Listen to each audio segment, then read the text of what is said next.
to mention one other quick thing. They can't find witness number 3 still. This is apparently an ex-girlfriend of Diddy's who was one of the alleged victims. And prosecution can't find her. Right, her. Today in a New York federal courtroom, Sean Diddy Combs told the judge he was, quote, a little nervous.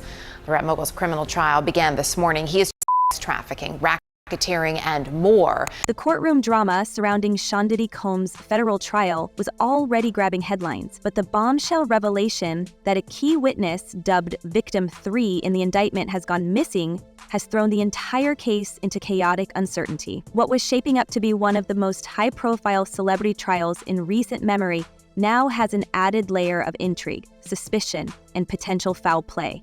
For federal prosecutors, this isn't just an unexpected twist. It's a catastrophe. The defense wanted to propose a question on, after the potential jurors filled out their questionnaire, have they seen any news media, any documentaries, anything just relating to a news medium, and whether or not they saw it in between them filling out the questionnaire to Monday morning when they saw, or when they go to jury selection. Victim 3 was more than just a name buried in court documents. Her testimony was expected to shine a glaring spotlight on the allegations against Diddy. The prosecution had built her role in the trial as pivotal, a linchpin in their argument that Diddy's actions were not isolated incidents, but part of a long-term, calculated pattern. She was allegedly prepared to recount deeply personal and harrowing experiences that would expose the full weight of the charges, including claims of coercion and exploitation. In other words, she was set to deliver testimony that could cement the prosecution's narrative and leave the defense with little room to maneuver. But now, she's nowhere to be found. Attorney is trying to find her, and her attorney has said that she may not be willing to come and testify anyway. So, we'll be see. Interesting. Let's be clear, this isn't just a case of someone skipping town to avoid the public eye. According to prosecutors, they've faced radio silence, not just from her, but from her legal representative as well. Her lawyer, reportedly dealing with undisclosed personal issues, has been unreachable, leaving prosecutors scrambling. This kind of double disappearance, the witness and her advocate, is not only rare, but also raises red flags that are impossible to ignore. Is this a case of fear, manipulation, or something far darker? The timing is too convenient to dismiss as coincidence. What makes this situation even more alarming is the context surrounding Victim 3. According to insiders, she had previously expressed a willingness to testify, even going so far as to say she'd use her real name rather than hide behind a pseudonym.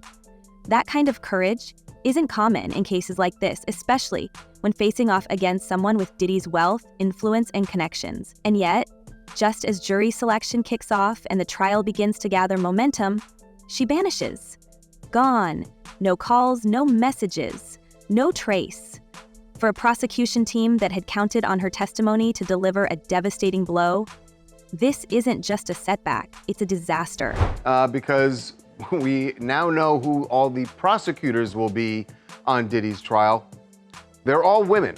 They have assembled a team of female prosecutors, and that is definitely not by accident. Theories about her disappearance are swirling like wildfire. Some speculate she simply got cold feet, overwhelmed by the prospect of facing the media frenzy and the legal juggernaut representing Diddy. Others aren't so sure. High-profile cases like this one are no strangers to whispers of intimidation, whether subtle or overt.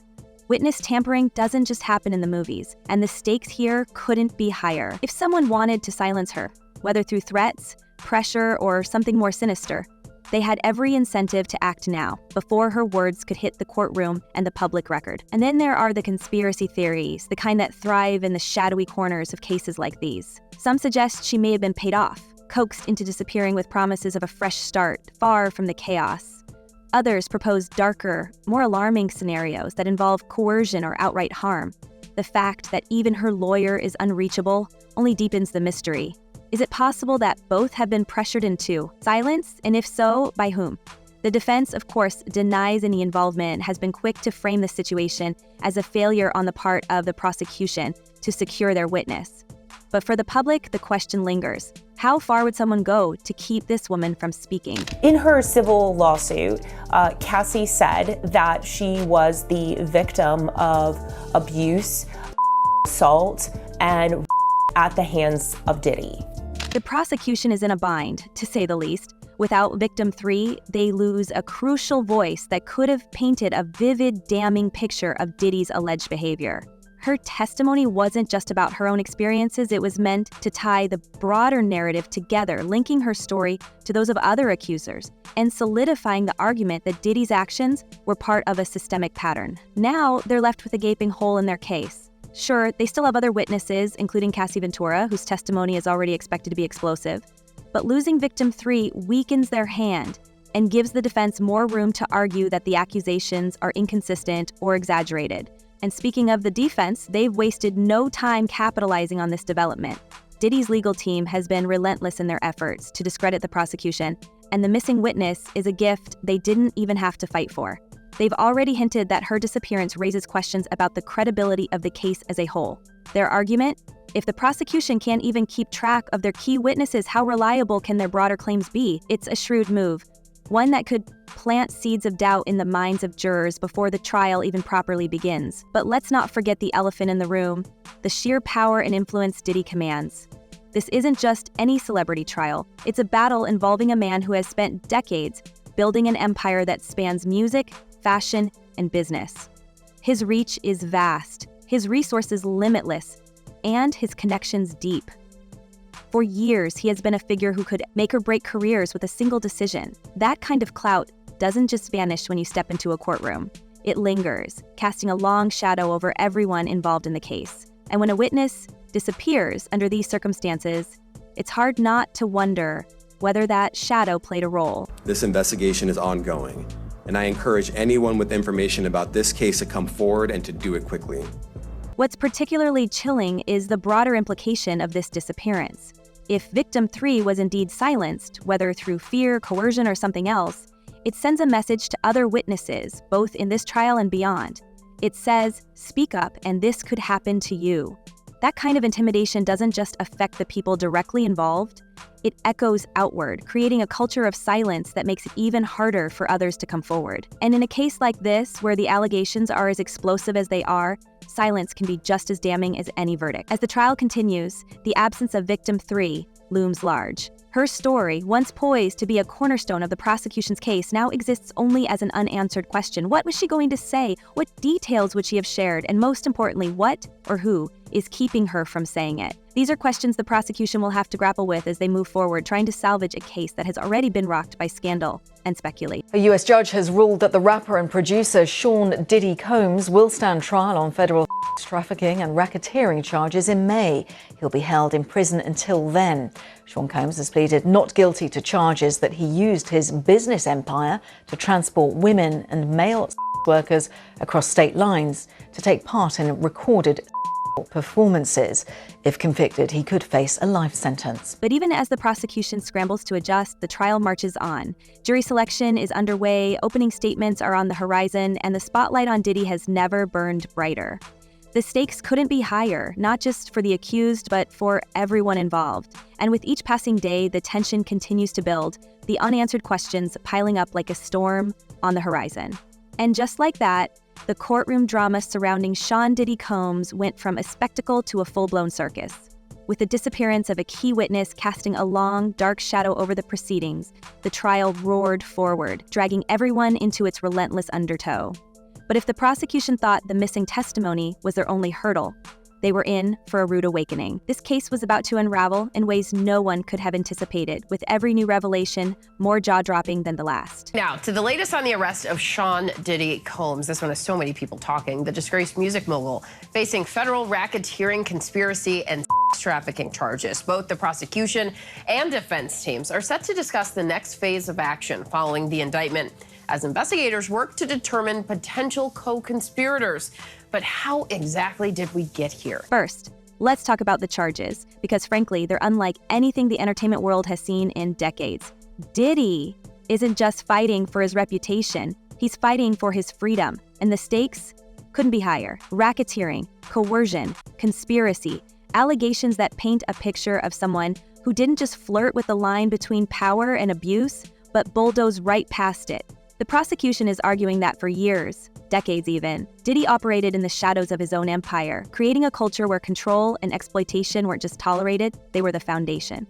And at the center of it all, allegations of systematic manipulation, where promises of fame and fortune masked something much darker. The courtroom itself has become a battleground for contrasting narratives. On one side, you have the government laying out a case that feels ripped straight from a thriller, complete with accusations of coercion, secret recordings, and a web of enablers, allegedly complicit in creating a toxic environment. On the other, Diddy's defense team is playing a dangerous game of denial and deflection, painting the accusations as a twisted misinterpretation of consensual relationships and extravagant lifestyles. They're banking on the jury buying into the idea that this case isn't about justice, but about ambition. The ambition of accusers looking for a payday, the ambition of prosecutors looking for a high-profile win.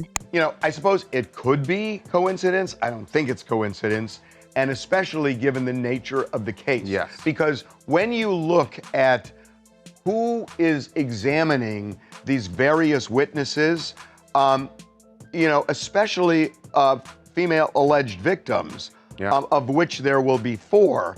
And then there's the testimony, or what's left of it. With one major witness missing, the spotlight has shifted to those brave enough to take the stand. Cassie Ventura, Diddy's former partner, is the name on everyone's lips. Her decision to testify under her real name rather than a pseudonym sent shockwaves through the proceedings. She's not just another witness, she's the prosecution's star player and the face of the allegations. Her testimony is expected to be a bombshell, laying bare years of alleged mistreatment and exploitation. But here's the kicker. The defense is already circling, ready to pick apart her story piece by piece. They've hinted at inconsistencies in her past statements, and they're not shy about questioning her motives. It's brutal, it's ugly, and it's the kind of high-stakes legal drama that keeps courtrooms packed and headlines rolling. But Cassie isn't the only one stepping forward. The prosecution has lined up a parade of witnesses, each with their own stories to tell, their own scars to reveal. Some are former employees who claim to have seen things they wish they could forget. Others are individuals who say they were pulled into a world they couldn't escape. And then there's the mountain of physical evidence. Recordings, images, and items seized during federal raids that prosecutors argue paint an undeniable picture of wrongdoing. Yet the defense has already started to chip away, arguing that the evidence is contextual and that without first-hand accounts to tie it all together, it's nothing more than a collection of out-of-context moments. As far as the plea offer that came up in the last hearing where the government said we did offer him a deal or an offer, I should say, and that he rejected it. And now it's official, and he said it to the court as well, too. You know, he stood up, he said that he consulted with this about his attorneys, and it seems like they're planning, or not even seems like they're rolling the dice by going to. And that's where the missing witness looms over everything. Without her, the prosecution's narrative feels incomplete, their case slightly unsteady. Every time they bring up her name, it serves as a reminder of the gap in their story, a gap the defense is exploiting at every turn. They've called her absence a blessing in disguise, arguing that her testimony would have been unreliable at best. It's a calculated move, one that casts doubt not just on her, but on the entire case. Meanwhile, the media frenzy outside the courtroom has reached a fever pitch. Every day brings new leaks, new rumors, new whispers of what's to come. Some outlets are speculating about additional charges, while others are focusing on the ripple effects in the music industry. Diddy's empire, once seen as untouchable, is now under siege. Brands are distancing themselves, collaborators are going silent, and fans are left wondering how much of the legacy they once idolized was built on a foundation of lies. And yet, there's a vocal contingent still standing by him, arguing that this is all a coordinated effort to bring down a man who dared to succeed in a world that wasn't built for him. Hey, real quickly, all that commissary stuff, he's not getting any of that because people in the SHU have an abbreviated list. So he's out of luck. No stake for him. Yeah, he is on watch. This guy thought he would have went home. All of a sudden, he didn't get bond. Remember, the first night that he was there. But the cracks are showing, even among his most loyal supporters. Behind closed doors, whispers of doubt are circulating, even from those who once benefited directly from Diddy's rise to power. Former colleagues and collaborators are reportedly reconsidering their allegiances, with some quietly distancing themselves from the once untouchable mogul. The industry, as ruthless as it is opportunistic, has a way of turning its back on its fallen stars. And while no one's stepping forward publicly just yet, you can bet that the silence speaks volumes. How many of them knew?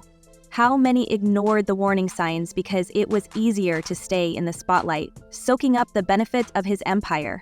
The questions are piling up and they're not going away. And then there's the matter of those infamous recordings. While the defense has downplayed their significance, insiders say the prosecution is preparing to unleash a treasure trove of damning evidence. We're talking hours of footage, cryptic text messages, and audio recordings that allegedly capture moments that will make even the most hardcore skeptics squirm. The recordings, if admitted into evidence, could change everything. It's one thing to hear allegations in testimony. It's another to see or hear them unfold in real time. The defense is already scrambling to block their inclusion, arguing that they're irrelevant or prejudicial. But if they make it to the courtroom, they could be the tipping point that shatters any remaining illusions of innocence. It's a question of that, but when you read through the indictment, it's pretty clear who could be indicted as a co-conspirator. Right now, there are people in the indictment who would be considered unnamed co-conspirators, but clearly have played a role in this conspiracy. And I think prosecutors have some big leverage on them because they're hoping that they testify against Diddy as prosecution witnesses. Inside the courtroom, the tension is palpable. Every word, every piece of evidence, every side-eye glance from a juror feels like a potential turning point. The defense has been relentless in their cross-examinations, pushing witnesses to the brink, trying to poke holes in the prosecution's case. But the government isn't backing down. They've doubled down on their narrative, presenting a timeline of events that they argue shows a clear, calculated pattern of behavior. It's a battle of wills, and neither side seems willing to blink. And then there's the question of motive. The defense has been hammering the idea that the accusations are nothing more than an elaborate cash grab, pointing to settlements and lawsuits as evidence that money, not justice, is the real goal. But the prosecution has countered with a chilling argument that no amount of money can undo the damage caused by years of alleged mistreatment. It's a clash of ideologies, one that's playing out in real time for the world to see. But there's also strategic reasons for the prosecutors to want him to have co-defendant, because right now he hasn't waived his right to a speedy trial, which would force prosecutors to take up the trial pretty quick, which they actually might not be ready to do. But if they supersede him and have co-defendants with him, it makes it a lot easier to pursue a trial continuance without him waiving his speedy trial right. As the trial barrels forward, it's becoming increasingly clear that this isn't just about Diddy. It's about power, privilege, and the systems that allow people to operate unchecked for years. It's about the entertainment industry's dirty little secrets and the lengths people will go to protect them. And most importantly, it's about the individuals at the heart of this case. The ones who've come forward, the ones who haven't, and the ones who may never get the chance to. So what happens next? Will the prosecution's case hold up under the weight of scrutiny? Or will the defense's strategy of doubt and distraction tip the scales? Will more witnesses come forward? Or will the chilling effect of the missing testimony keep others silent? And perhaps most importantly, what does this trial mean for an industry that has spent decades sweeping its darkest corners under the rug? And the judge said that, he seemed to be taking this kind of matter seriously. Now, I will just kind of preface it and say it. I haven't seen the documentary, but it's not out of the realm, or it's not out of the norm that she even went on this documentary as well, too, because she had previously gone on another documentary and kind of talked about her client's accusations against Diddy as well, too. So I was surprised that they brought up this particular documentary. Again, I don't know the extent of what she had said, but the defense seemed very annoyed in a way. And this story isn't just a legal battle. It's a culture war, a reckoning, and a test of how far we're willing to go to hold people accountable. And if you think you've heard it all, trust us, the most explosive revelations are still to come. Let us know what you think down below. Are you buying the defense's spin, or do you think the prosecution's got this in the bag? Stay tuned, because this one's far from over. We'll see you in the next one.